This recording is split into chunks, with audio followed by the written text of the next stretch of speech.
அனைவருக்கும் வணக்கம். ஓம் பூச்சியாய ராகவேந்திராய சத்திய தர்மரதாய சபஜத்தாம் கல்ப விருஷாய நமதாம் காமதேனுவே. ஸ்ரீ ராகவேந்தருடைய பொற்பாதம் தொட்டு வணங்கி குரு வாழ்க குருவே துணை. யோக ரகசியம் நிகழ்ச்சியில் உங்களை சந்திப்பதில் மிக்க மகிழ்ச்சி. வாழ்க வளமுடன். செவ்வாய்க்கிழமை, அதாவது ஜூன் 23 ஆணி 9 பிறக்கக்கூடிய நவமி திதியில் இன்றைக்கி என்ன விசேஷம் அப்படின்னு பார்த்தீங்கன்னா, முக்கியமான விசேஷங்கள் சுபகாரியங்கள் எல்லாமே தவிர்க்கிறது நல்லது. அஸ்தம் நட்சத்திரத்தோடு பிறக்கக்கூடிய இன்றைய நாள் தாய் தந்தையரை மதித்து நடக்கிறது. உறவுகளிடையே நல்ல ஒரு ஒற்றுமையை வளப்படுத்தணும், நல்ல ஒரு விஷயத்தை கொடுக்கணும்ட்டு வள்ளி தெய்வானையோடு இருக்கக்கூடிய முருகனுடைய அமைப்பில் எங்கே இருந்தாலும் சரி, சிவன் கோயிலாக இருந்தாலும் சரி, தனி சன்னதியான முருகனாக இருந்தாலும் சரி, போய் நீங்கள் அபிஷேக ஆராதனைக்கு கொடுங்க. என்னோட தங்கச்சினால் பிரச்சனைங்க, என்னோட தகப்பனால் பிரச்சனைங்க, என்னுடைய பூர்வீக சொத்தில் பிரச்சனைங்க, அதே போல் என்னோடய அண்ணன் தம்பினால் பங்காளினால் பிரச்சனை, இது மாதிரி இருக்கிறவங்கெல்லாம் முருகன் அருளை பெறதுக்கும் இந்த பூமி சார்ந்த சகோதரர்கள் சார்ந்த பிரச்சனைகள் தீர்றதுக்கும் முருகனை போய் இன்னைக்கு வழிபாடு எடுத்திங்கன்னா உங்களுக்கு யோகம் பிறக்கும்.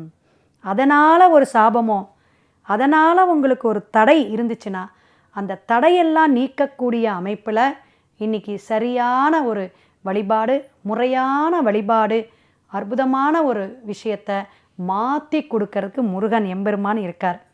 அறுபடை அப்படின்னு சொல்லக்கூடிய ஒரு படைக்கு கூட நீங்கள் போயிட்டு வரலாம். பழனிக்கோ, திருச்செந்தூருக்கோ, திருத்தணிக்கோ கூட நீங்கள் போய் வழிபாடு எடுக்கலாம். அந்த மாவட்டத்தில் இருக்கவங்க, நான் தனியாக இருக்கேன், பக்கத்தில் தான் இருக்கோம் அப்படின்னா போய் நீங்கள் சேவிச்சிட்டு வாங்க. முருகனுக்கு அபிஷேகத்துக்கும் அர்ச்சனைக்கும் கொடுத்துட்டு வாங்க, சிறப்பாக இருக்கும். கந்த சஷ்டி கவசம் படிச்சிங்கன்னா உடல் ஆரோக்கியமாக இருக்கணும். தினமும் கேளுங்க. இந்த அடுப்படியில் வேலை செய்யும் பொழுது பெண்கள்கிட்ட சொல்லுவோம், நீங்கள் சமைக்கும் பொழுது கந்த சஷ்டி கவசம் கேட்டுகிட்டே சமைங்க. அப்போ அந்த சஷ்டிக்கு அத்தனை விசேஷம் உண்டு. நம்ம மனசு சாந்தப்படும், நம்ம குழந்தைங்க நல்லா இருப்பாங்க. நம்ம வீட்டில் அந்த ஒளி நாடாவிலையோ அல்லது டிவிலேயோ அல்லது நம்மளுடைய செல்ஃபோன்லேயோ நம்ம கேட்கும் பொழுது கண்டிப்பாக நெகட்டிவ் எல்லாம் போயிருங்க. எந்த நாள்னு இல்லை, எல்லா நாளுமே ஒழிக்க விடலாம். ஆனால் செவ்வாய்க்கிழமை நம்ம கேட்கும் பொழுது அந்த முருகனே நமக்கு அப்படியே அழகாக நமக்கு சஷ்டியை காக்க, நம்மளுடைய விஷயத்தை கொடுக்க, அந்த சஷ்டி கவசம் நமக்கு ஒரு கவசமாக இருக்கும். ஏன்னா காக்க காக்கன்னு தானே வரும். அது நம்மளை எல்லாம் காப்பாற்றுவார் முருகப்பெருமான். என்ன கஷ்டங்கள் இருந்தாலும் அதை சரி பண்ணக்கூடியவர், ஓடி வரக்கூடியவர் யாருன்னா முருகன் தான்.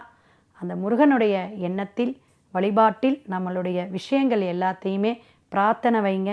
எல்லாருக்குமே நல்லது நடக்கும். சிவாய நம. நாளை சந்திப்போம்.